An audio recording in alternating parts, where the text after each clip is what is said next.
3 de maio, em entrevista à Rádio Bandeirantes, Ibanez Rocha garante que o comércio de Brasília volta a funcionar na data prevista no último decreto.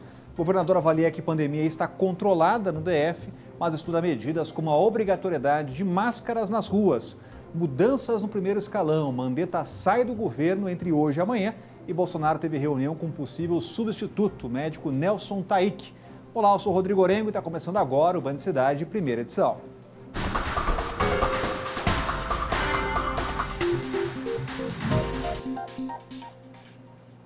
O Distrito Federal completa 48 horas sem morte pelo coronavírus, mas agora são 696 casos com 17 mortes. No Brasil inteiro, o número passa de 29 mil infecções, com mais de 1.700 mortes registradas. E a Papuda se tornou o presídio brasileiro com o maior número de casos do coronavírus. Agora são 63 no total, 38 detentos e 25 agentes penitenciários. E outros 38 casos estão sob investigação. A situação levou ao anúncio de um hospital de campanha e a dispensa de licitação está no Diário Oficial do DF e agora começa a fase de apresentação de propostas das empresas interessadas em erguer a estrutura. A previsão é que a construção tenha 40 leitos, sendo 10 de suporte avançado e 30 de enfermaria. A abertura do prazo para recebimento de propostas com dispensa de licitação foi publicada em edição extra do Diário Oficial do DF.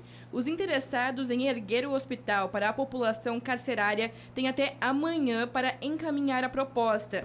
O último levantamento da Secretaria de Segurança Pública indicou que 38 detentos tiveram o diagnóstico do coronavírus confirmado. Já entre os policiais penais, a conta chega em 25. O complexo tem a situação mais grave entre os presídios do país, com o maior número de casos confirmados, segundo revelou o Departamento Penitenciário Nacional. Após o aumento do número de registros da Covid-19 no sistema prisional, as visitas foram suspensas. Além disso, a Vara de Execuções Penais autorizou, na terça-feira, a prisão domiciliar a 35 presos que fazem parte do grupo de risco. As liberações estão sendo concedidas após análise individual de cada processo. Olha, acabou de chegar a informação que são mais 3 mortes, infelizmente, de ontem para hoje, com 20 mortes no total aqui no Distrito Federal, em função do novo coronavírus, e mais de 700 casos. A gente continua de olho nesses balanços da Secretaria de Saúde. Vamos falar aqui da Justiça Federal, que suspendeu a exigência de regularização do CPF para que pessoas possam receber o auxílio emergencial de R$ 600. E hoje começou o pagamento para beneficiários do Bolsa Família e cadastrados pelo aplicativo ou pelo site. Quem vai explicar tudo isso para a gente é a Renata Dourado, até porque está todo mundo de olho nesses dados e nessa burocracia que precisa funcionar, né, Renata? Boa tarde. Pois é, Rodrigo, o estômago, a barriga não espera não, né? Certamente foi uma decisão muito importante. Primeiramente, boa tarde para você e para todos que estão aí nos acompanhando, da Justiça Federal, né? Então, ou seja, o CPF que estiver inválido, isso não é mais impeditivo para que essas pessoas que tanto precisam desse auxílio de R$ 600 recebam esse auxílio. Muito importante também porque a gente já acompanhou aqui a correria que estava acontecendo em todo o país, as pessoas indo nos prédios da Receita Federal para tentar atualizar esse CPF, que é tudo que a gente não quer, né? Tudo que o país não precisa, que são essas aglomerações. Então, como você bem disse, começa a ser pago hoje o benefício para as pessoas que fazem parte do Bolsa Família e também aquelas pessoas que fizeram o cadastro. De acordo com informações da Caixa Econômica Federal, durante essa semana aí, até amanhã, serão beneficiadas algo em torno de 9,5 milhões de pessoas. Então, a gente lembra que as pessoas que têm conta, seja na Caixa Econômica Federal ou no Banco do Brasil, já recebem automaticamente nessa conta. Lembrando quem tem direito a receber esse benefício, as pessoas que têm acima de 18 anos, microempreendedores, trabalhadores informais, ou seja, que não têm carteira de trabalho assinada, aqueles que estão desempregados. Lembrando também que as mães que são chefes de família, são mães solo, recebem o dobro, o valor de R$ 1.200. Já aquelas pessoas que estão dentro desse perfil, e aí tem todo um cronograma. A gente lembra aqui que as pessoas que não fazem parte do cadastro único e que também não recebem o programa Bolsa Família, precisam fazer o cadastro naquele site da Caixa Econômica Federal. Vou pedir para botar aí na tela, que é o auxilio.caixa.gov.br. Então, lá é possível também tirar todas as dúvidas e ver todo esse cronograma, porque tem alguns detalhes com relação a esses pagamentos. Então, as pessoas que não têm conta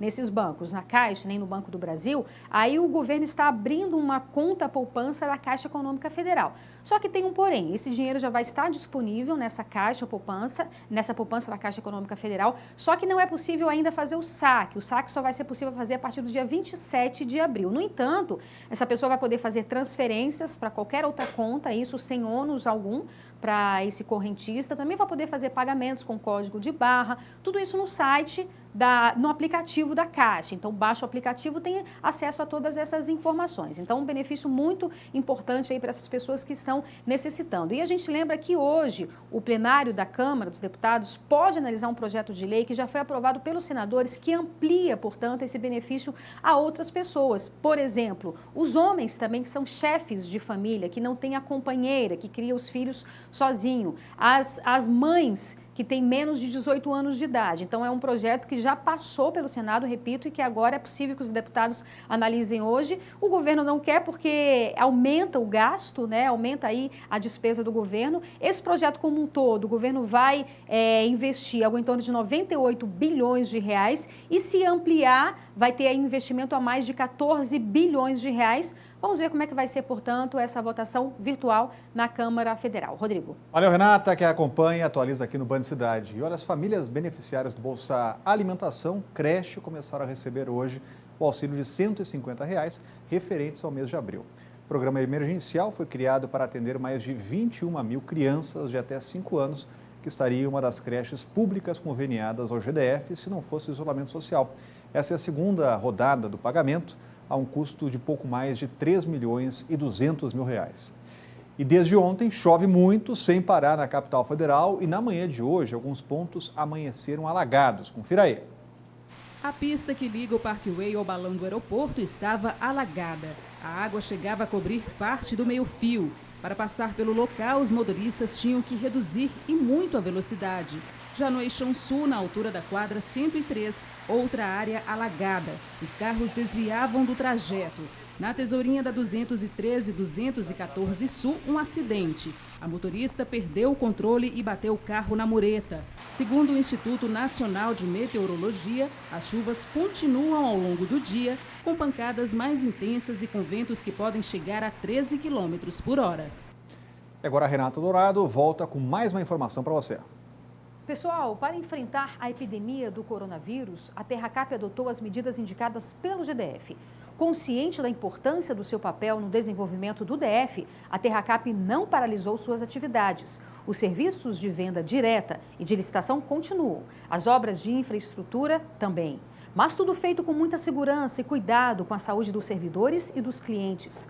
O acesso aos serviços da agência poderá ser feito pelo portal www.terracap.gov.br, pelo call center 61 3350 2222 e pela ouvidoria ligando para 162.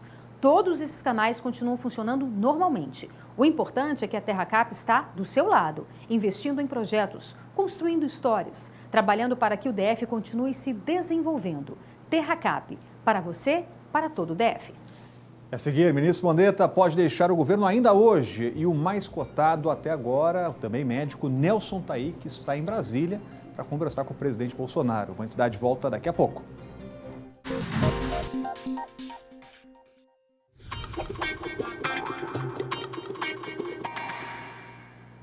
Vamos dar uma pausa aqui na cobertura do coronavírus para falar de um assunto importante também, sobre o Abril Marrom, o mês de combate à cegueira.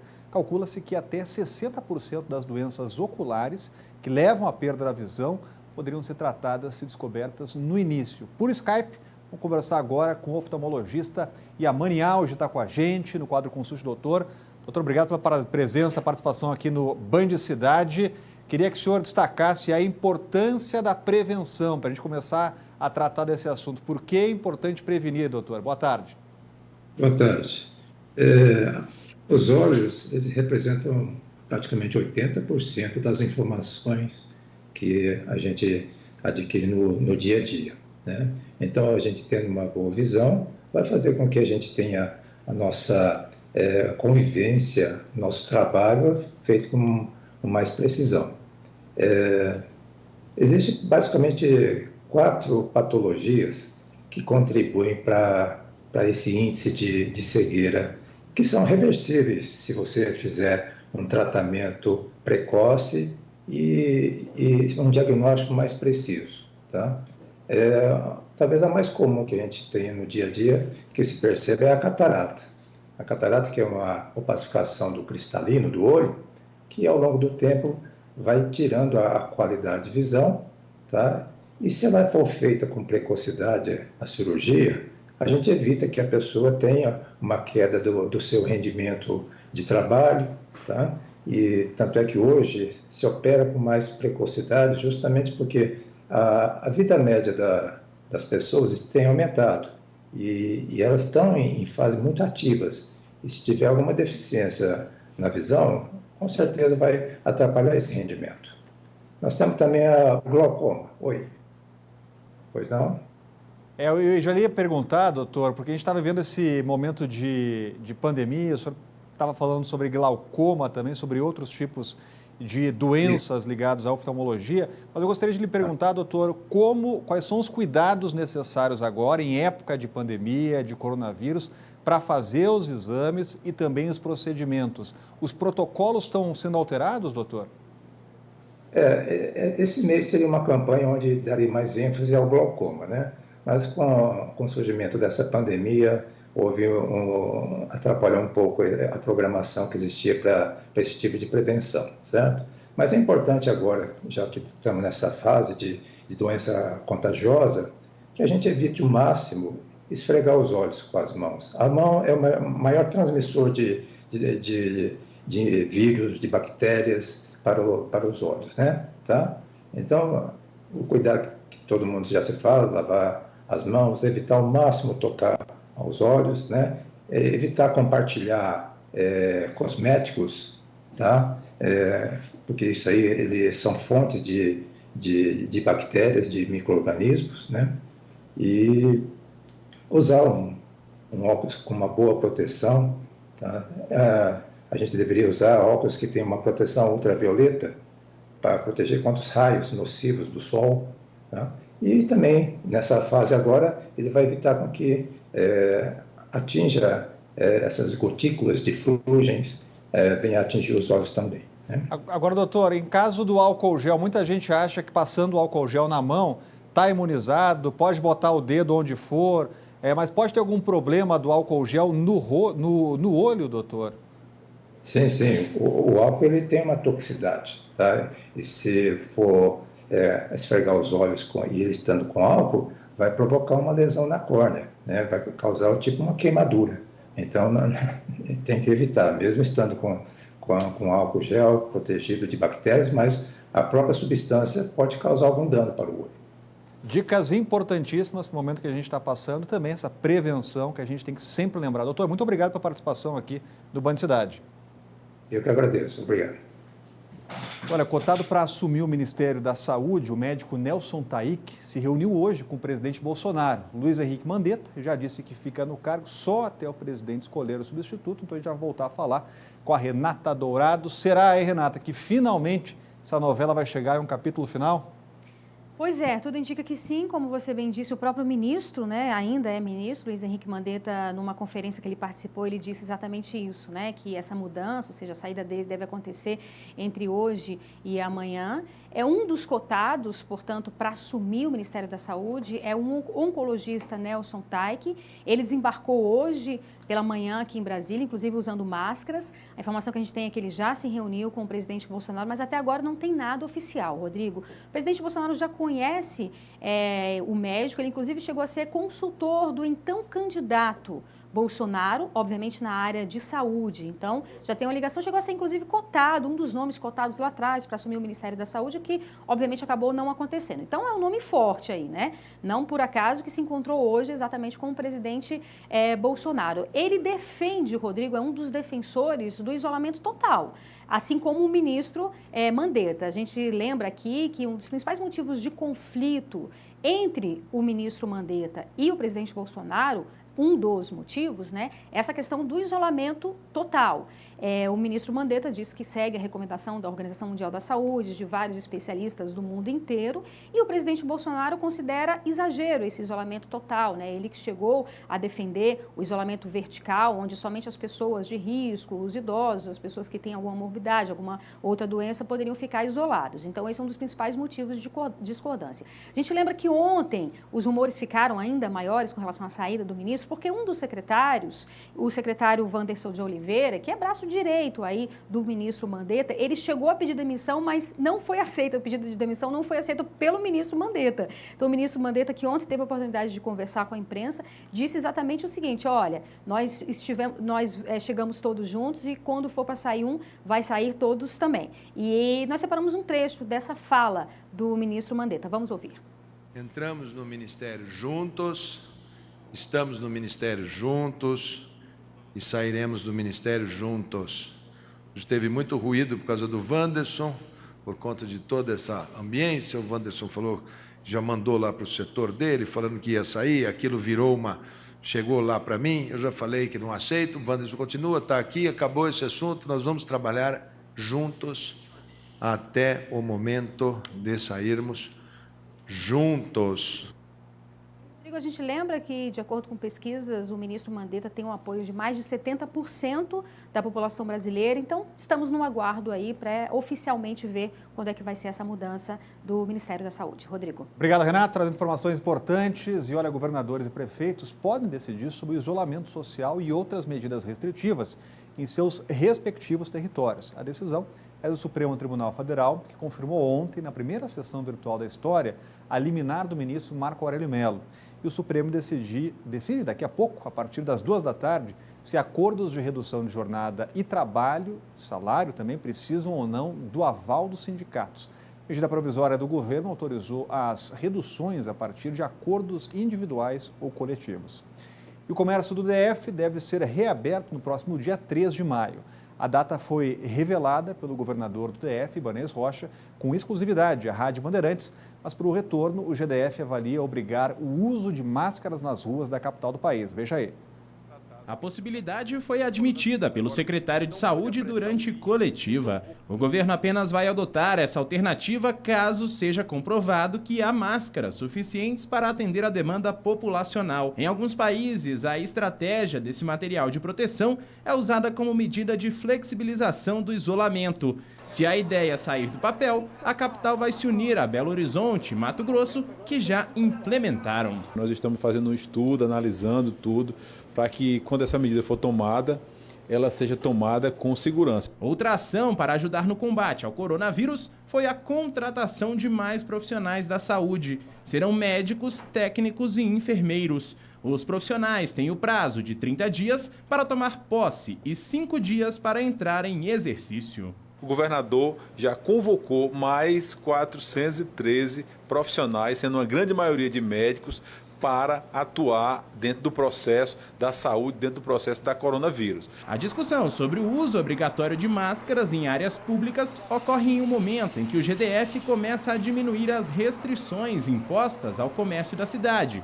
como a reabertura de lojas de móveis, eletroeletrônicos e óticas. Nesta manhã, em entrevista à Rádio Bandeirantes, o governador Ibanez Rocha revelou que todo o comércio da capital deve ser reaberto em maio. Para a decisão, ele levou em consideração a situação que o DF se encontra, de controle sobre a pandemia. Nesse momento de crise, por exemplo, nós não estamos ocupando hoje nem 10% dos leitos de UTI que reservamos para a Covid-19. Isso quer dizer que como nós estamos conseguindo manter sem nenhum tipo de agravamento o atendimento à população do Distrito Federal. O governador ressaltou que tem conversado com os setores do comércio para adotar as medidas de segurança aos trabalhadores, junto com o retorno das atividades. Vou estabelecer alguns requisitos, por exemplo, na reabertura do comércio, que eu penso fazer isso nessa data do dia 3, que é a data do último, aí é reabertura total mesmo. Nós vamos ter que ter álcool gel, nós vamos ter que ter máscara, tanto para os funcionários vão ter que ter feito testes, os empresários vão ter que adquirir os testes. e eu quero fazer uma distribuição em massa de máscaras para a população. Sobre o retorno das aulas, que estão suspensas desde o início de março, o governador destacou que elas devem ser retomadas em junho. O governador Ibanez Rocha anunciou que avalia liberar o funcionamento do comércio no Distrito Federal a partir do próximo dia 3 ou dia 4, que é uma segunda-feira.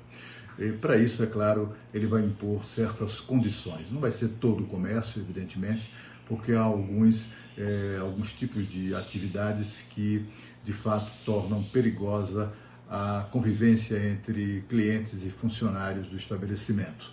Então é preciso tomar muito cuidado, mas há também setores onde já se chegou a um entendimento. Os shoppings, por exemplo, estão se comprometendo a testar todos os seus funcionários, inclusive os da loja, de coronavírus, e também obrigá-los à utilização de máscara no atendimento à clientela. Os clientes também terão um número limitado dentro das lojas e a eles serão oferecidas máscaras e também disponibilizado o álcool gel. Providências assim, para mitigar ou pelo menos para dificultar a propagação do vírus, tornam possível a flexibilização do comércio aqui no Distrito Federal. E agora a Renata Dourado volta falando sobre outro assunto importante, a dengue. Olha só, há anos a gente ouve falar dos estragos à saúde causados pelo mosquito da dengue. Só que de uns tempos para cá as coisas mudaram. Hoje a gente sabe que o mosquito da dengue também é um mosquito transmissor da zika, da chikungunya e da febre amarela. Um inseto altamente mortal, capaz de contaminar até 300 pessoas no seu curto ciclo de vida. Este ano, o GDF começou a combater o mosquito da dengue mais cedo. 880 servidores da saúde estão indo de casa em casa, instalando armadilhas e checando os possíveis focos do inseto. O GDF também comprou mais 40 veículos e aumentou a frota de fumacês. E adquiriu produtos e insumos para combater o mosquito. Mas o que importa de verdade é que nada disso vai adiantar se você não fizer a sua parte. É sério, ou você elimina os focos do mosquito ou corre o risco de o mosquito eliminar você. Pense nisso. A seguir começa mais uma etapa da campanha de vacinação contra a gripe. O Band Cidade está voltando daqui a pouco. A Polícia Civil do Distrito Federal, o Ministério Público e a Controladoria Geral da União cumpriram hoje 4 mandados de busca e apreensão para apurar suspeitas de corrupção e fraude em contratos de compras de merenda escolar da Secretaria de Educação. As irregularidades aconteceram em uma licitação de 2017 e, segundo as investigações, os servidores públicos da educação alteraram os parâmetros nutricionais adotados na alimentação dos alunos sem nenhuma justificativa, beneficiando assim a empresa que venceu a licitação e que ainda tem contrato com o GDF. Os investigadores calculam até agora um prejuízo para os cofres do GDF de 4 milhões de reais. Esse valor pode chegar a 11 milhões. Em nota, a Secretaria de Educação disse que vai colaborar com as investigações, mas vai aguardar o fim da operação para adotar medidas cabíveis e se pronunciar. E a campanha de vacinação entrou em uma nova fase hoje. Até o dia 9 de maio, o foco é imunizar a comunidade carcerária e menores sob medidas socioeducativas, também profissionais das forças de segurança e salvamento, além de caminhoneiros, motoristas de aplicativo e pessoas com doenças crônicas. Nem a chuva que caiu nesta manhã afastou a procura pela vacina contra a gripe. A Jeane, inclusive, contabiliza as vezes que já participou da imunização. Hoje é o 8º ano que não deixou a data passar em branco. Vale a pena, porque você está se prevenindo a H1N1, né, e automaticamente evitando pegar a Covid, né? Na verdade, a vacinação combate apenas as gripes comuns, mas é fundamental no processo de diagnóstico do coronavírus. Essa é a segunda etapa da campanha de vacinação contra a gripe. Desta vez, fazem parte dos grupos prioritários comunidade carcerária e menores sob medidas socioeducativas, profissionais das forças de segurança e salvamento. Entram ainda caminhoneiros, motoristas de transporte coletivo e portadores de doenças crônicas. Essa fase termina no dia 9 de maio. Se a gente não tomar essa vacina, pode vir outra gripe em cima dela e a gente, vai parar no hospital. E eu não quero isso para mim e nem para ninguém. Entendeu? Então, ela é muito importante para todas as pessoas tomar. Desde o início da campanha, quase 340 mil pessoas foram vacinadas. A Silvia gosta de ter sido uma delas, mas hoje teve que voltar para casa sem a imunização. Ela é professora e faz parte da próxima rodada de proteção. Essa é a 5ª vez. Quando eu chego, novamente diz que adiou do professor, colocaram outras classes sociais na frente do professor. A terceira etapa também inclui crianças de 6 meses a 6 anos de idade, gestantes, povos indígenas e adultos de 55 a 59 anos. E por meio de nota, a Secretaria de Saúde reforçou que antes os professores também estavam incluídos na etapa de hoje, contudo, com acordo com a orientação do Ministério da Saúde, eles serão contemplados só na terceira fase, ou seja, a partir de 9 de maio. Olha, uma última notícia, o Supremo Tribunal Federal mandou os bancos suspenderem a cobrança da tarifa para os clientes que quiserem ter limite de cheque especial. O ministro Gilmar Mendes considerou inconstitucional que a taxa seja cobrada mesmo quando o serviço não é usado. A decisão vale até o plenário do Supremo julgar essa questão. Olha, mande para a gente aqui o seu vídeo relatando como você e sua família estão se adequando aí à quarentena. Como é que está a convivência, o que estão fazendo para superar esse momento difícil. Então vamos mostrar aqui nos nossos telejornais. Anote aí nosso número, que é o 99976-9204. O Band Cidade, primeira edição, vai ficando por aqui.